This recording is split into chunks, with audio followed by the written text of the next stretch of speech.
Velkommen til Vertex Show. Gjort litt oppdateringer og blant annet innført en funksjon som kan beregne areal av trekanter med å bruke Herons formel, som er veldig grei å bruke.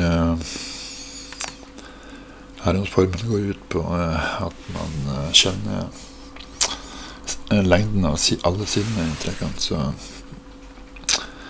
så det er jo veldig greit å bruke den. Men også rette en feil med sentrering av objekter som ikke er helt bra, så det har jeg rettet da. Så for eksempel hvis man nå drar opp et polygon her,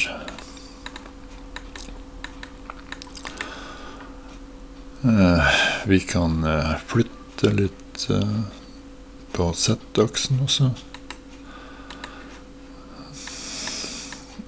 Og så kan vi gå på face og set center of mass of selected face to origin. Så fikk vi det plassert nøyaktig i origin. Og hvis man nå left-klikker i 3D-vinduet og roterer her nå med musa, så vil det rotere rundt masse gravity opp masse, eller altså gravitasjonssentret. Vil det rotere rundt gravitasjonssentret. Hvis vi nå lager et annet triangel her, eller polygon, kan vi deselekte det, og så kan vi gå på paste og sette center of mass of selected paste to origin, så får vi det satt i origin da. Og hvis vi nå roterer, så vil det rotere rundt det med senteret av gravitasjon til det nye objektet. Så det gamle objektet vil da fly rundt i periferien her da. Ok, det var vel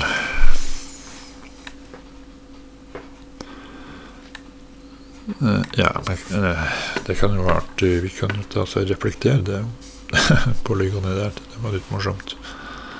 Vi kan jo demonstrere det også med rotate around user defined axis. Klikk V for å select vertex, kan vi prøve å reflektere rundt den aksen der. Set axis, copy, select et group name der, og klikke. Så fikk vi det reflektert da. Sånn. Hvis vi nå skal rotere rundt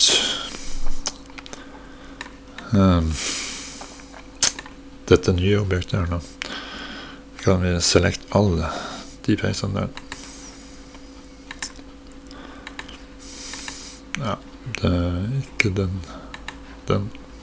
multiple face, der fikk vi selekte det. Så setter jeg som center of mass of selected face to origin. Sånn.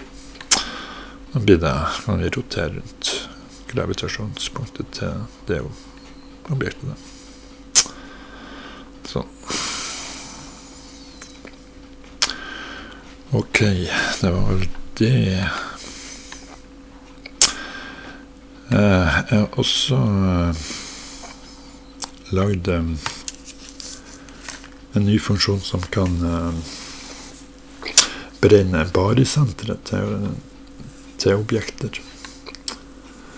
Og da kan vi beregne barisenteret til flere objekter også. Barisenteret det er jo liksom vippepunktet eller balansepunktet mellom to objekter. For eksempel månen og jorda vil jo ha et barisenter. Månen går rundt jorda, men det påvirker jo også jorda, sånn at jorda vil slinge litt i sin vandring rundt sola. Den vil liksom gå liksom bevege seg litt grann på grunn av at månen går rundt jorda, så den vil få en liten slingring i sin vandring rundt sola. Den slingrer litt sånn frem og tilbake da. Etter hvert som månen roterer rundt jorda da. Og det kan man jo også beregne baryssenteret for. Og man vil da finne at baryssenteret mellom jorda og månen er litt innenfor jordaoverflata. Altså det baryssenteret vil ikke komme utenfor jordaoverflata. Månen er ikke så kraftig. Men vi kan tegne opp noen objekter eller planeter. Så kan vi se litt på det. Bare lage en planet der. Kan vi lage en liten mindre her. Og så går vi på Tools og Barysenter. Må vi selekte M1 og M2, det er liksom de massene til de objektene. Så vi selekter grupp. Vi kan bruke grupp her på grunn av at når man lager sånne kuler, så vil det bli assignet til en spesiell gruppe. Så man kan bare bruke grupper og selekte de forskjellige. Ja, selekte disse to her. Selekt den, og så sett som M1, og kalk M1, så får vi beregnet massen til den kula der. Fikk vi den beregnet til 1.230.602. Og det er altså enheter da. De enhetene som blir brukt av systemet her. De kan man jo skalere som man vil for å gjøre det om til meter, for eksempel. Da må man liksom bare skalere det, liksom. Bare tenke seg liksom til at man skalerer det.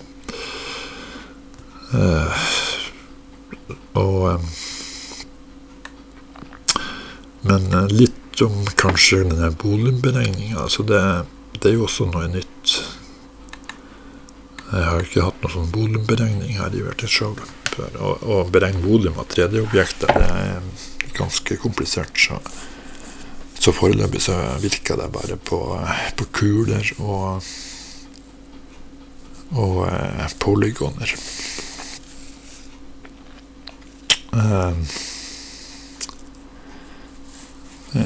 Hvis man bruker volumformen for en kule, så vil man få en litt større verdi da på volum enn her i Vertishow, på grunn av at Vertishow har jo ikke helt kulerunde kuler.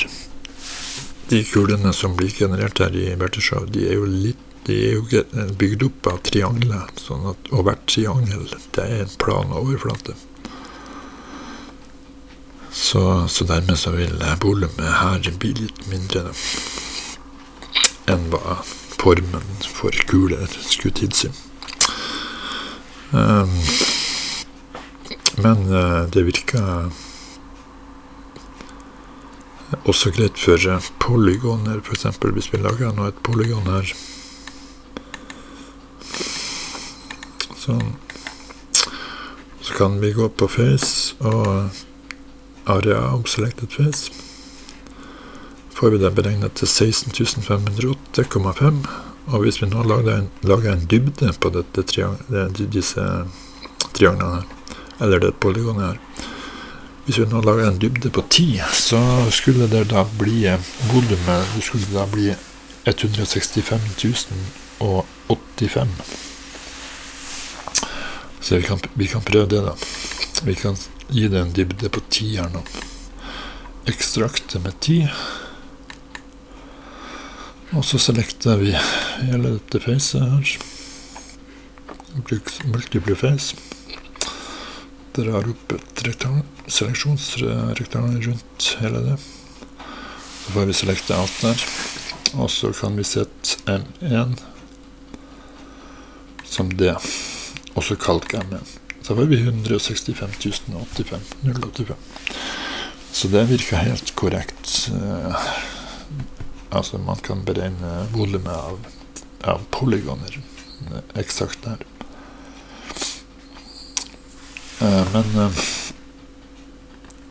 Men som sagt så er det meget komplisert å beregne volum av 3D-objekter, så den vil nok feil i enkelte tilfeller.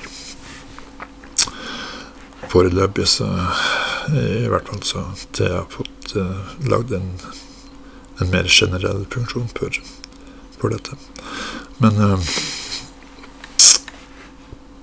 jeg kan unngå den.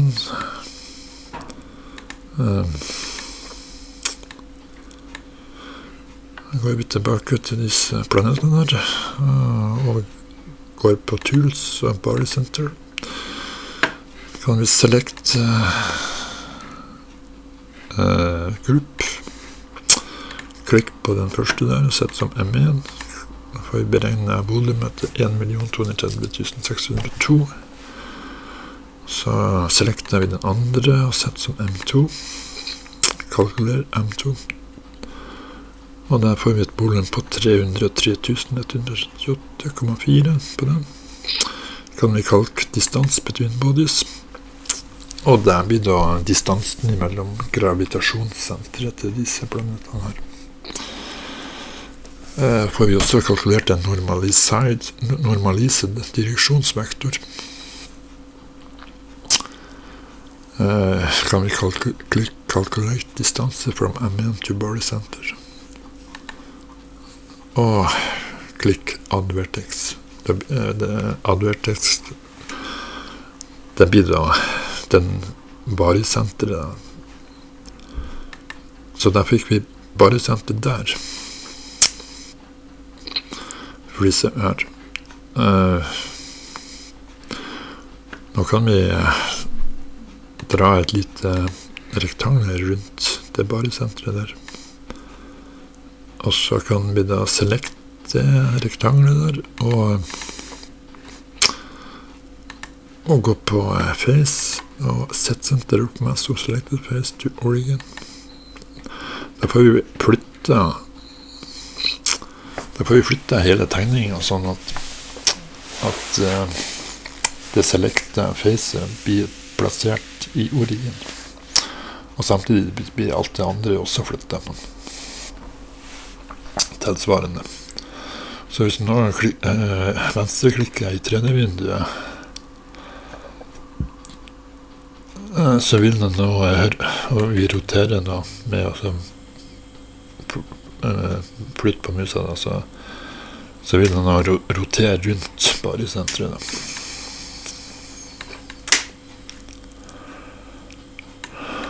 Sånn. Og nå fikk vi bare senteret litt utenfor jordoverflatet her, så denne modellen er ikke helt god for. Månen skulle vært litt mindre der, og litt lenger unna da. Men det spiller ikke noen rolle, det er jo bare en demo på hvordan man kan bruke dette bare senteret. Men da kan vi unngå den rektanglet der. Og skal unselect alle vertices. Og så kan vi innføre flere planeter her. Vi kan nå lage en ny planet, for eksempel, og den kan vi plassere på en annen Z-verdi også. Vi kan lage en liten planet her. Og så kan vi beregne barisenteret for alle disse tre her. Da bruker vi de gamle planetene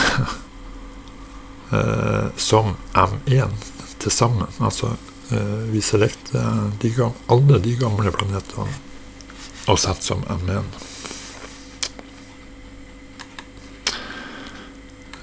Selekt den, hold ned skift og selekt den også, og sett den som M1 og kalkuler M1.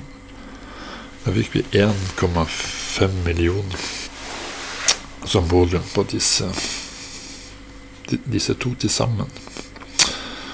Selekter vi den nye planeten og setter som M2, kalkuler M2, calculate distance og calculate distance from M1 to barycenter. Kan vi add vertex, og da fikk vi barycenter der faktisk.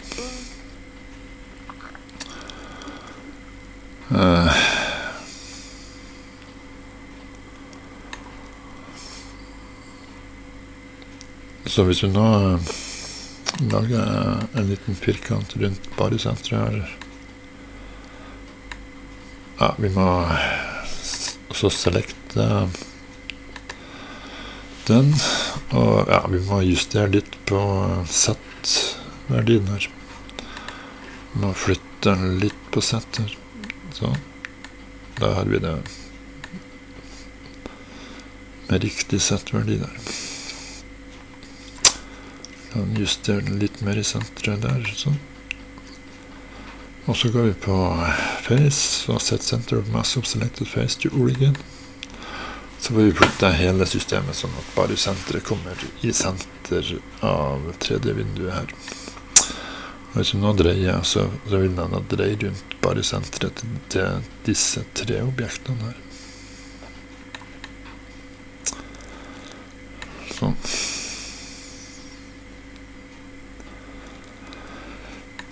Og vi kan unngå den rektanglet der, og innføre, ja, vi må unngå mer, vi har flyttet litt på det.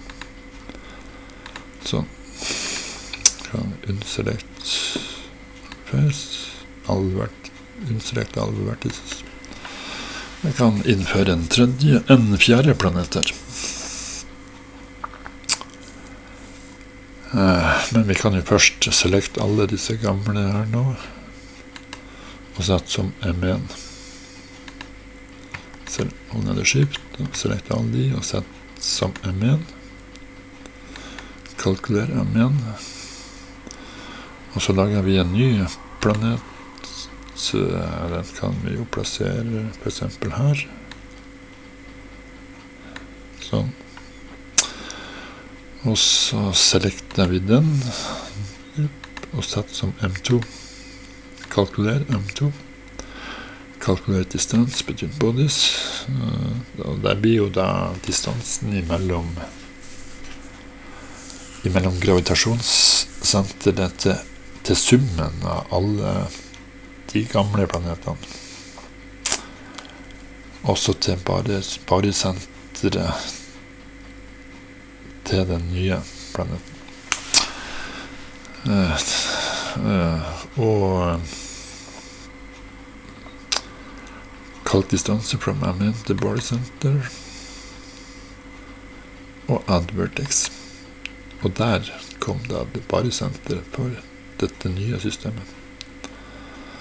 Kan vi dra litt rektangler rundt det nye barycenteret, bare for å kunne flytte hele systemet så at vi får barycenteret i sentrum, i origin. Vi må selekte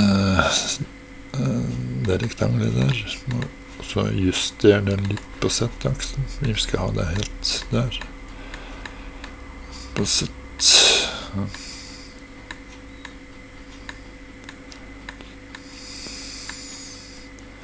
Sånn. Og der går vi på face, og set center of mass of selected face to origin. Så får vi flytte hele systemet, da, sånn at barycenteret kommer i origin her. Og når vi nå roterer her i tredje vinduet, så vil alle disse planetene da rotere rundt barycenteret til disse her. Til disse planetene. Sånn.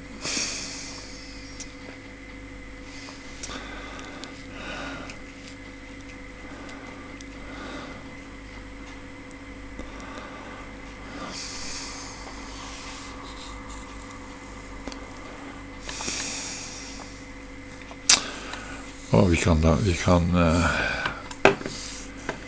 lage en ny planet, så vi kan jo også prøve vi kan unngå det rektanglet. eller unngå disse flyttingene her, unngå paste, eller unngå rektangler der. Så kan vi flytte alt dette her med å klikke M der, og så bruke piltastene på tastaturet. Så kan vi flytte litt unna, og så lage en mye større. Ja, når vi flytter, så ser vi at det begynner å forsvinne her. Det er på grunn av at jeg har en sånn hide-funksjon, bare for å hide objektet som er langt unna. Men i dette tilfellet så kan vi jo være greit å vise det som er langt borte, så vi kan øke det til 10 000. Sett sånn.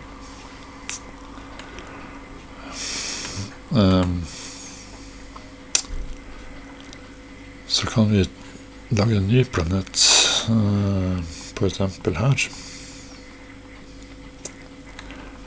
En litt større en. Sånn. Og så må vi selekte alle de gamle først, og sette som M1. Ja, vi kan unngå den også, for da kan vi bare bruke select all face, for vi skal sette alle de gamle som M1. Kalkuler volum av alle de gamle, og så lager vi den nye. Sett her. Og så må vi da select en gruppe, og sette som M2. Så den nye, den har større masse, den har nesten den har dobbelt så stor masse, så alle de andre blir sammen. Calculate distance between bodies, og calculate distance from parser, og ja, vi kan unselect all face nå, og unselect all vertices, og så add vertex. Da får vi lagt til en vertex som viser bare sentrum. Og der ble det bare sentrum. Kan vi lage litt rektangler rundt det igjen, for å kunne sentrere systemet her. Select group, select det rektanglet, og så vi må justere det litt på sett her.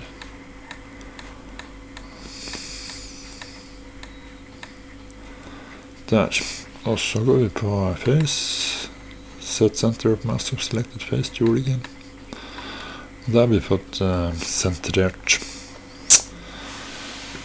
dette her sånn at bare senteret er i origin, og når vi da roterer, så vil det rotere rundt bare senteret. Sånn. Og da ser vi at den store planeten her, den vil da få alle de andre til å eller vi ser at den store planeten har stor innvirkning på de mindre der.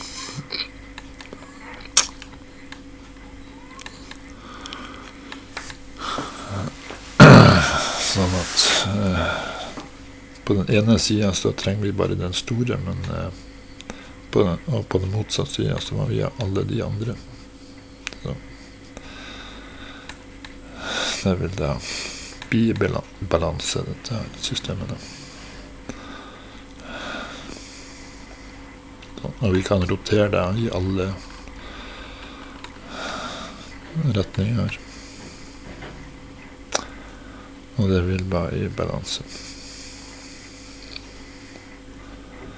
Så nå hadde det vært artig å ha en sånn 3D-printer. Jeg kunne ha laget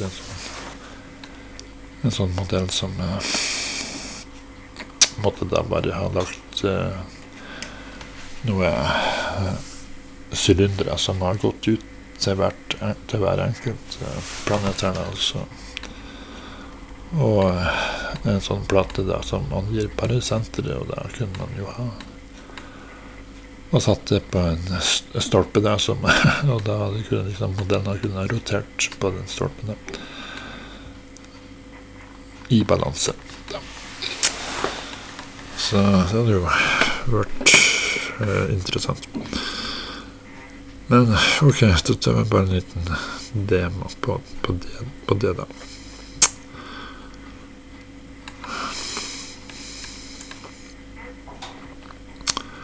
Okay, thank you for watching.